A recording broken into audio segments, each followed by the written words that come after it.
Plano de leitura bíblica anual, dia 11 de março, Evangelho de João, capítulo 3, 4 e 5. Capítulo 3. Nicodemos visita Jesus. Havia um fariseu chamado Nicodemos, líder religioso entre os judeus. Certa noite, veio falar com Jesus e disse: Rabi, todos nós sabemos que Deus enviou o Senhor para nos ensinar. Seus sinais são prova de que Deus está com o Senhor. Jesus respondeu: Eu lhe digo a verdade. Quem não nascer de novo, não verá o reino de Deus. Como pode um homem velho nascer de novo? Perguntou Nicodemos. Acaso ele pode voltar ao ventre da mãe e nascer uma segunda vez? Jesus respondeu: Eu lhe digo a verdade. Ninguém pode entrar no reino de Deus sem nascer da água e do Espírito. Os seres humanos podem gerar apenas vida humana, mas o Espírito dá à luz vida espiritual. Portanto, não se surpreenda quando eu digo: é necessário nascer de novo. O vento sopra onde quer. Assim como você ouve o vento, mas não é capaz de dizer de onde ele vem, nem para onde vai, também é incapaz de explicar como as pessoas nascem do Espírito. Como pode ser isso? Perguntou Nicodemos. Jesus respondeu: Você é um mestre respeitado em Israel e não entende essas coisas? Eu lhe digo a verdade. Falamos daquilo que sabemos e vivemos, e, no entanto, vocês não creem em nosso testemunho. Se vocês não creem em mim quando falo de coisas terrenas, como crerão se eu falar das coisas celestiais? Ninguém jamais subiu ao céu, exceto aquele que de lá desceu, o Filho do Homem.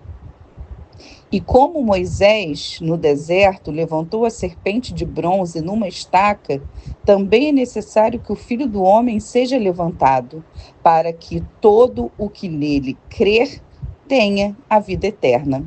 Porque Deus amou tanto o mundo que deu o seu Filho único para que todo o que nele crer não pereça, mas tenha a vida eterna.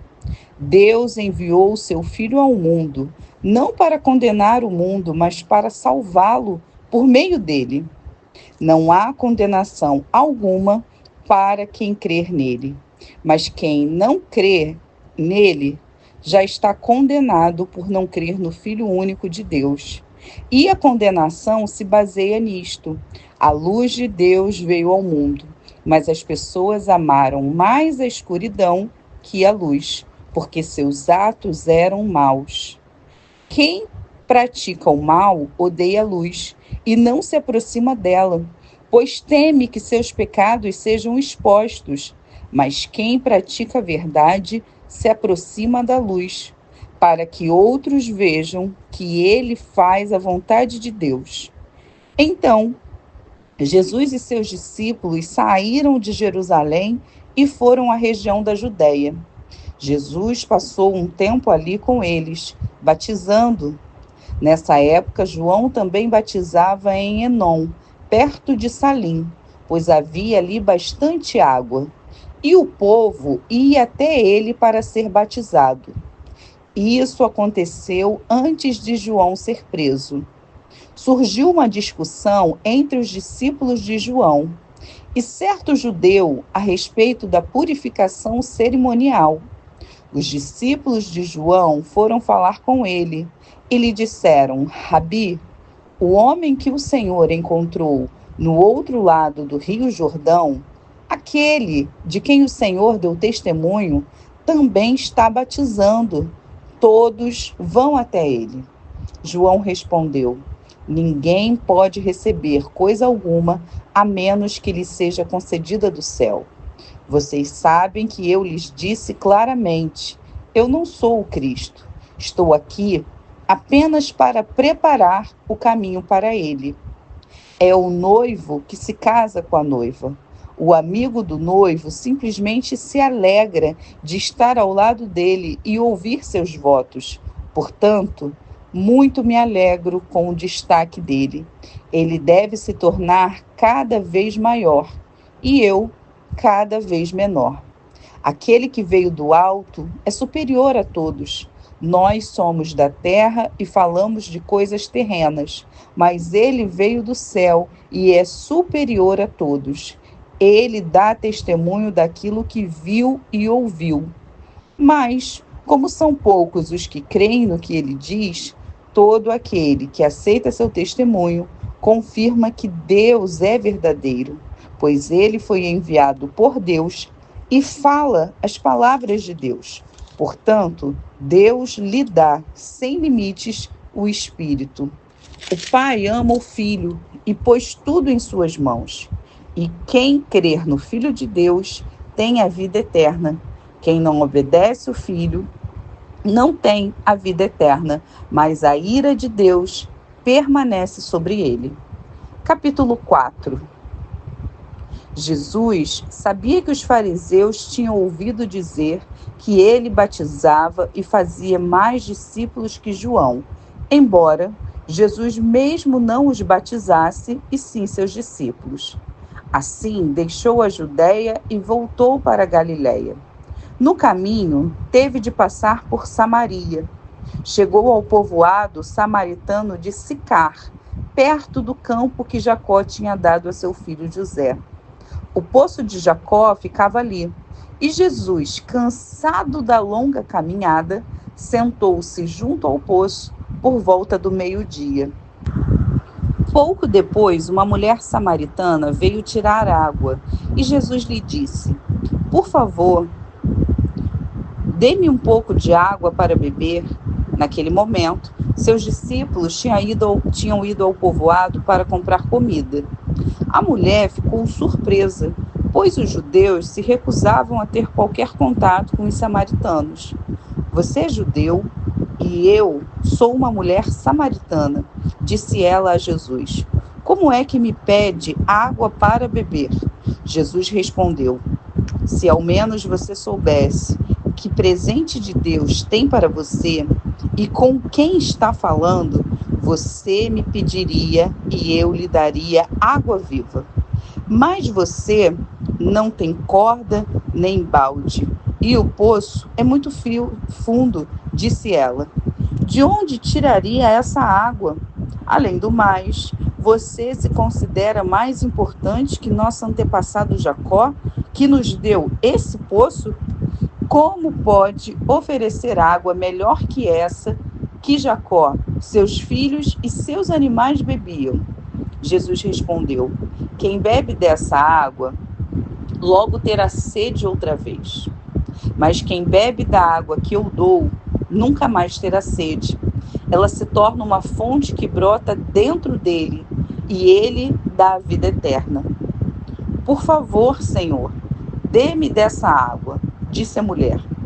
"Assim eu nunca mais terei sede, nem precisarei vir aqui para tirar água." "Vá buscar seu marido", disse Jesus. "Não tenho marido", respondeu a mulher. Jesus disse: "É verdade, você não tem marido, pois teve 5 maridos e não é casada com o homem com quem vive agora. Certamente, você disse a verdade. O Senhor deve ser profeta", disse a mulher. "Então diga-me, por que os judeus insistem que Jerusalém é o único lugar da adoração, enquanto nós, os samaritanos, afirmamos que é aqui no Monte Gerizim, onde nossos antepassados adoraram?" Jesus respondeu: "Creia em mim. Mulher, está chegando a hora em que já não importará se você adora o Pai nesse monte ou em Jerusalém. Vocês, samaritanos, sabem muito pouco a respeito daquele a quem adoram. Nós adoramos com o conhecimento, pois a salvação veio por meio dos judeus. Mas está chegando a hora, e de fato já chegou, em que os verdadeiros adoradores adorarão o Pai em espírito e em verdade. O Pai procura pessoas que o adorem desse modo, pois Deus é espírito, e é necessário que seus adoradores o adorem em espírito e em verdade. A mulher disse: Eu sei que o Messias virá. Quando vier, ele nos explicará tudo. Então Jesus lhe disse: Sou eu, o que fala com você. Naquele momento, seus discípulos voltaram. Ficaram surpresos de encontrá-lo falando com uma mulher, mas nenhum deles se atreveu a perguntar: O que o Senhor quer? Ou por que conversa com ela? A mulher deixou sua vasilha de água junto ao poço e correu de volta para o povoado, dizendo a todos: Venham ver um homem que me disse tudo o que eu já fiz na vida. Será que não é ele o Cristo? Então as pessoas saíram do povoado para vê-lo. Enquanto isso, os discípulos insistiam com Jesus: Rabi, coma alguma coisa. Ele, porém, respondeu: Eu tenho um tipo de alimento que vocês não conhecem. Os discípulos perguntaram uns aos outros: Será que alguém lhe trouxe comida? Então Jesus explicou: Meu alimento consiste em fazer a vontade daquele que me enviou e em terminar a sua obra. Vocês não costumam dizer: Ainda faltam 4 meses para a colheita? Mas eu lhes digo: despertem e olhem em volta. Os campos estão maduros para a colheita.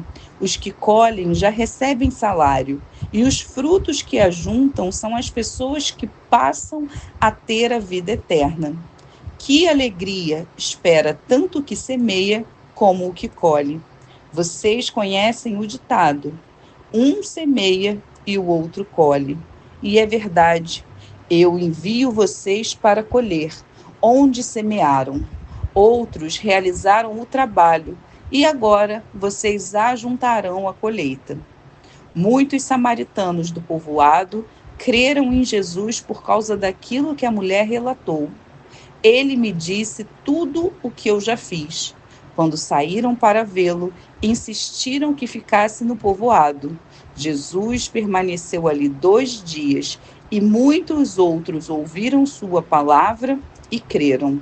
Então disseram à mulher: Agora cremos, não apenas por causa do que você nos contou, mas porque nós mesmos o ouvimos. Agora sabemos que ele é de fato o Salvador do mundo. Depois daqueles 2 dias, Jesus partiu para a Galiléia. Ele mesmo tinha dito que um profeta não é honrado em sua própria terra. Mas, uma vez que os galileus haviam estado em Jerusalém para a festa da Páscoa e visto tudo o que Jesus fizera, eles o receberam. Enquanto Jesus viajava para a Galiléia, chegou a Caná, onde tinha transformado água em vinho. Perto dali, em Cafarnaum, havia um oficial do governo, cujo filho estava muito doente. Quando soube que Jesus viera da Judéia para a Galiléia, foi até ele e suplicou que fosse a Cafarnaum para curar seu filho, que estava à beira da morte. Jesus exclamou: Jamais crerão, a menos que vejam sinais e maravilhas. O oficial implorou: Senhor, por favor, venha antes que meu filho morra. Volte, disse Jesus, seu filho viverá. O homem creu nas palavras de Jesus e partiu para casa. Enquanto estava a caminho, alguns de seus servos vieram a seu encontro com a notícia de que seu filho estava vivo e bem. Ele perguntou quando o menino havia começado a melhorar, e eles responderam: Ontem à tarde, a 1 hora, a febre subitamente desapareceu. Então o pai percebeu que havia sido naquele exato momento que Jesus tinha dito: Seu filho viverá. E o oficial e todos de sua casa creram em Jesus. Esse foi o segundo sinal que Jesus realizou na Galiléia depois que veio da Judéia. Capítulo 5. Depois disso, Jesus voltou a Jerusalém para uma das festas religiosas dos judeus. Dentro da cidade, junto à Porta das Ovelhas, ficava o tanque de Betesda, com 5 pátios cobertos. Ficavam ali cegos, mancos e paralíticos, uma multidão de enfermos, esperando um movimento da água, pois um anjo do Senhor descia de vez em quando e agitava a água. O primeiro que entrava no tanque após a água ser agitada era curado de qualquer enfermidade que tivesse. Um dos homens ali estava doente havia 38 anos.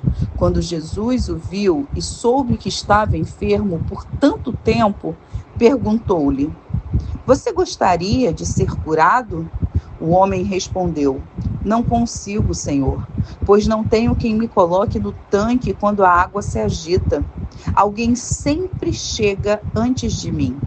Jesus lhe disse: Levante-se, pegue sua maca e ande.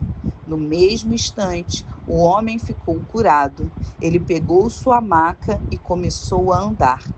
Uma vez que esse milagre aconteceu no sábado, os líderes judeus disseram ao homem que havia sido curado: Hoje é sábado, a lei não permite que você carregue essa maca. Mas ele respondeu: O homem que me curou disse: Pegue sua maca e ande. Mas ele respondeu: Quem foi que lhe disse uma coisa dessas? Perguntaram eles. O homem não sabia, pois Jesus havia desaparecido no meio da multidão. Mais tarde, Jesus o encontrou no templo e lhe disse: Agora você está curado. Deixe de pecar para que nada pior lhe aconteça. O homem foi até os líderes judeus e lhe disse que tinha sido Jesus quem o havia curado. Então, os líderes judeus começaram a perseguir Jesus por não respeitar as regras do sábado. Jesus, porém, disse: Meu Pai sempre trabalha e eu também. Assim, os líderes judeus se empenharam ainda mais em encontrar um modo de matá-lo, pois ele não apenas violava o sábado, mas afirmava que Deus era seu Pai e, portanto, se igualava a Deus. Jesus respondeu: Eu lhes digo a verdade.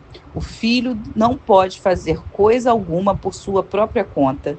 Ele faz apenas o que vê o pai fazer.